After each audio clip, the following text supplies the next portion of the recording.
Mata Kuliah Filsafat Hukum dan Etika Profesi. Topik ke-29 dari 60 topik. Permasalahan hukum klasik, bagian keempat. Perkembangan pemikiran filsafat hukum dan teori hukum tentu tidak lepas dari konsep keadilan. Konsep keadilan tidak menjadi monopoli pemikiran satu orang ahli saja. Banyak para pakar dari berbagai disiplin ilmu memberikan jawaban apa itu keadilan. Thomas Aquinas, Aristoteles, John Rawls, R. Doucrin, R. Nozick, dan Posner adalah sebagian nama yang memberikan jawaban tentang konsep keadilan. Dari beberapa nama tersebut, John Rawls adalah salah satu ahli yang selalu menjadi rujukan, baik ilmu filsafat, hukum, ekonomi, maupun politik di seluruh belahan dunia. Melalui karyanya, A Theory of Justice, Rawls dikenal sebagai salah seorang filsuf Amerika kenamaan pada akhir abad ke-20. John Rawls dipercaya sebagai salah seorang yang memberi pengaruh pemikiran cukup besar terhadap diskursus mengenai nilai-nilai keadilan hingga saat ini. Akan tetapi, pemikiran John Rawls tidaklah mudah untuk dipahami. Bahkan ketika pemikiran itu telah ditafsirkan ulang oleh beberapa ahli, beberapa orang tetap menganggap sulit untuk menangkap konsep keadilan John Rawls. Kehadiran penjelasan secara sederhana menjadi penting ketika di sisi lain orang menganggap sulit untuk memahami konsep keadilan John Rawls.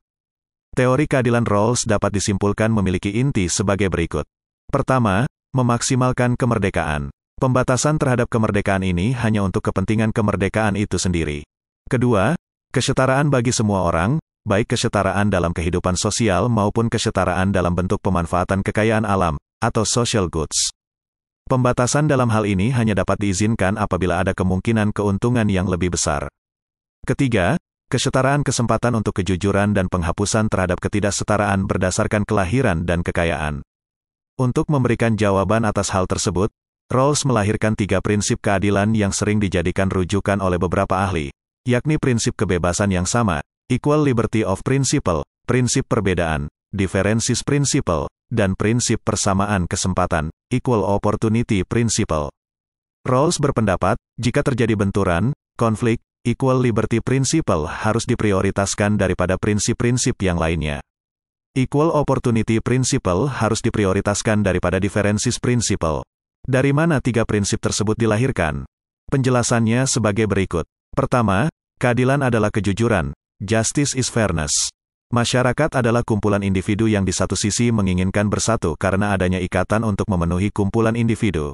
Tetapi di sisi yang lain masing-masing individu memiliki pembawaan serta hak yang berbeda yang semua itu tidak dapat dilebur dalam kehidupan sosial. Oleh karena itu, Rawls mencoba memberikan jawaban atas pertanyaan berikut. Bagaimana mempertemukan hak-hak dan pembawaan yang berbeda di satu pihak dengan keinginan untuk bersama demi terpenuhnya kebutuhan bersama? Kedua, selubung ketidaktahuan, veil of ignorance, bahwa setiap orang dihadapkan pada tertutupnya seluruh fakta dan keadaan tentang dirinya sendiri, termasuk terhadap posisi sosial dan doktrin tertentu sehingga membutakan adanya konsep atau pengetahuan tentang keadilan yang tengah berkembang. Orang-orang atau kelompok yang terlibat dalam situasi yang sama tidak mengetahui konsepsi-konsepsi mereka tentang kebaikan. Ketiga, posisi original position, bahwa situasi yang sama dan setara antara tiap-tiap orang dalam masyarakat. Tidak ada pihak yang memiliki posisi lebih tinggi antara satu dan yang lainnya.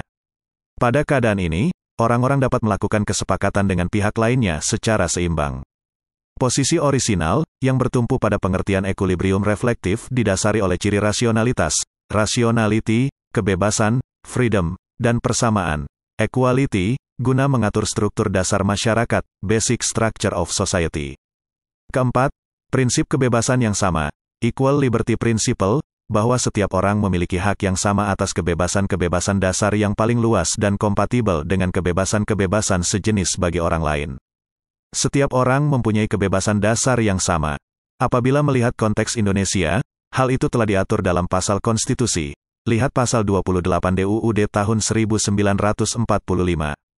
Dalam hal ini, kebebasan-kebebasan dasar yang dimaksud antara lain adalah kemerdekaan berpolitik, political of liberty, kebebasan berpendapat dan mengemukakan ekspresi, freedom of speech and expression, kebebasan personal, liberty of conscience and kebebasan untuk memiliki kekayaan, freedom to hold property, dan kebebasan dari tindakan sewenang-wenang.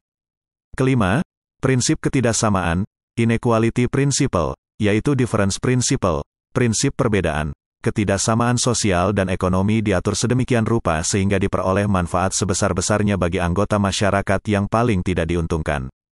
Equal Opportunity Principle, prinsip persamaan kesempatan, artinya jabatan-jabatan dan posisi-posisi harus dibuka bagi semua orang dalam keadaan saat adanya persamaan kesempatan yang adil. Jadi, sebenarnya ada dua prinsip keadilan dari pemikiran Rawls, yakni Equal Liberty Principle dan Inequality Principle.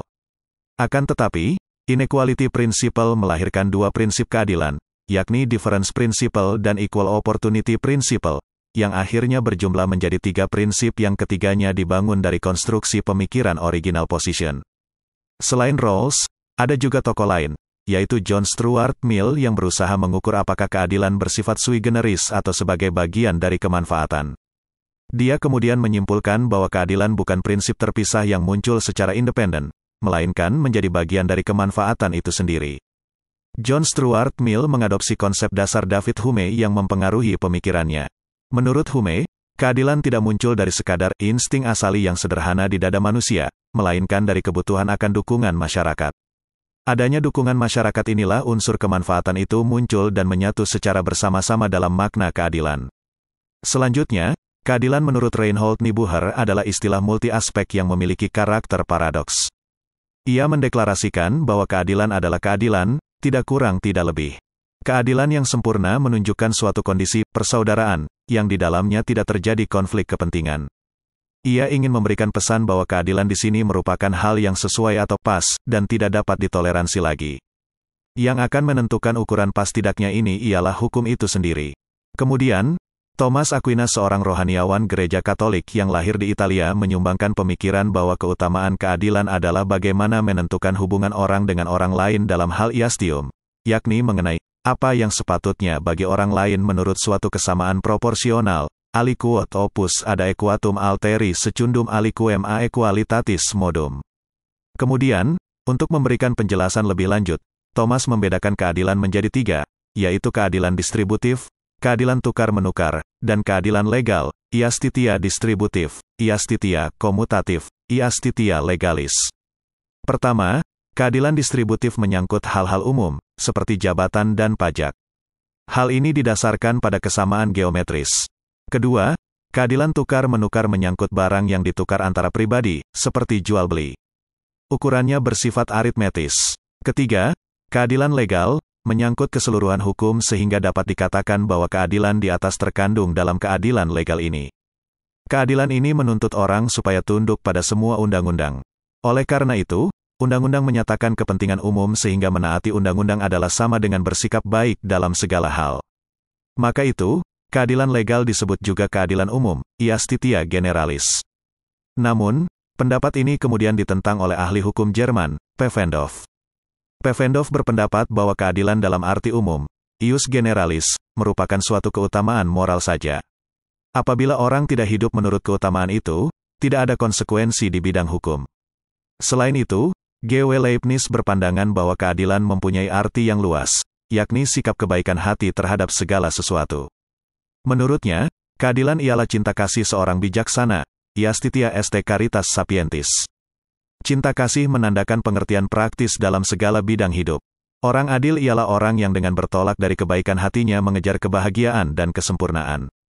Apabila kita lihat dari prinsip tertinggi hukum yang disampaikan oleh Augustinus yang mengatakan bahwa janganlah berbuat kepada orang lain apa yang engkau tidak ingin orang berbuat kepadamu, ne aliciat facial quisque alteri, quod pati ipse non vult. Hal ini sejalan dengan pendapat Surjono Sukanto yang menyebut dua kutub citra keadilan yang harus melekat dalam setiap tindakan yang hendak dikatakan sebagai tindakan adil. Pertama, naminem laedere, yakni jangan merugikan orang lain. Secara luas, asas ini berarti apa yang tidak ingin dialami, janganlah menyebabkan orang lain mengalaminya. Kedua, suni cuique tribuer, yakni bertindaklah sebanding. Secara luas, asas ini berarti apa yang boleh Anda dapat, biarkanlah orang lain berusaha mendapatkannya. Sementara itu, Sacipto Raharjo menohok hukum dalam hubungannya dengan rasa keadilan masyarakat. Hukum dianggapnya sebagai sarana penyalur bagi segala kesulitan yang dihadapi masyarakat. Hukum harus berfungsi sebagai solusi bagi masyarakatnya. Hukum juga harus turun ke dalam relung hati rakyatnya guna menjadi penyelamat di tengah-tengah kesulitan yang dihadapi. Hukum tidak boleh berpihak pada golongan tertentu saja. Keadilan adalah hal yang mudah untuk dikonseptualkan, tetapi sulit untuk diaktualisasikan. Sacipto Raharjo telah mencatat beberapa rumusan dari beberapa pemikir keadilan di antaranya sebagai berikut. 1. Keadilan adalah kemauan yang bersifat tetap dan terus-menerus untuk memberikan setiap orang apa yang semestinya. Iastitia est constans et perpetua voluntas ius sum cuique tribuendi ulpianus. 2. Keadilan adalah suatu kebijakan politik yang aturan-aturannya menjadi dasar dari peraturan negara dan aturan-aturan ini merupakan ukuran tentang apa yang hak, Aristoteles. 3. Keadilan adalah kebajikan yang memberikan hasil bahwa setiap orang mendapat apa yang merupakan bagiannya, keadilan Justinian. 4. Setiap orang bebas untuk menentukan apa yang akan dilakukannya asal ia tidak melanggar kebebasan yang sama dari orang lain, Herbert Spencer. 5. Roscoe Pound melihat hasil-hasil konkret yang biasa diberikannya kepada masyarakat. Roscoe Pound melihat bahwa hasil yang diperoleh itu hendaknya berupa pemuasan kebutuhan manusia sebanyak-banyaknya dengan pengorbanan yang sekecil-kecilnya. Roscoe Pound sendiri mengatakan bahwa ia senang melihat semakin meluasnya pengakuan dan pemuasan terhadap kebutuhan, tuntutan, dan keinginan-keinginan manusia melalui pengendalian sosial, semakin meluas dan efektifnya jaminan terhadap kepentingan sosial, suatu usaha untuk menghapuskan pemborosan yang terus-menerus dan semakin efektif serta menghindari perbenturan antara manusia dalam menikmati sumber-sumber daya, singkatnya social engineering yang semakin efektif. 6. Tidak ada arti lain bagi keadilan, kecuali persamaan pribadi, Nelson. 7. Menurut John Salmon, norma keadilan menentukan ruang lingkup dari kemerdekaan individual dalam mengejar kemakmuran individual sehingga membatasi kemerdekaan individu dalam batas-batas sesuai dengan kesejahteraan umat manusia. 8. Menurut Hans Kelsen, keadilan, buat saya, adalah suatu tertib sosial tertentu di bawah lindungannya usaha untuk mencari kebenaran yang bisa berkembang dengan subur. Keadilan saya karenanya adalah keadilan kemerdekaan, keadilan perdamaian, keadilan demokrasi, dan keadilan toleransi. 9. John Rawls mengonsepkan keadilan sebagai fairness, yang mengandung asas-asas bahwa orang-orang yang merdeka dan rasional yang berkehendak untuk mengembangkan kepentingan-kepentingannya ingin memperoleh suatu kedudukan yang sama pada saat akan memulainya dan untuk itu merupakan syarat yang fundamental bagi mereka untuk memasuki perhimpunan yang mereka kehendaki. Selain tokoh-tokoh di atas, terdapat juga pandangan Aristoteles dan Hans Kelsen. Demikianlah materi topik ke-29 Filsafat Hukum dan Etika Profesi. Channel ini membantu memahami mata kuliah bagi para mahasiswa di perguruan tinggi manapun di Indonesia dan masyarakat umum. Subscribe dan like, agar Anda mendapatkan update tutorial lainnya. Bagikan link video ini, agar teman lain juga mendapatkan manfaat channel ini. Sampai jumpa.